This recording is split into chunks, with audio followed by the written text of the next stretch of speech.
Hello, my name is Cody Schwach.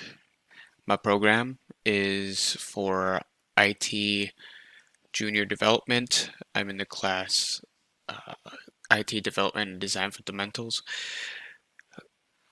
So I'm in my first semester and I'm from Moseley, Wisconsin.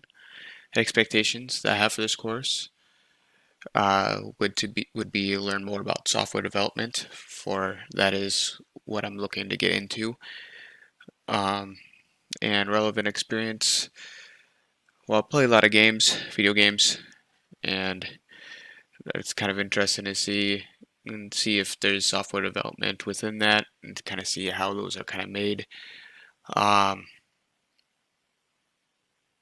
and yeah, I look forward to learning with all of you, and hopefully this semester will go well.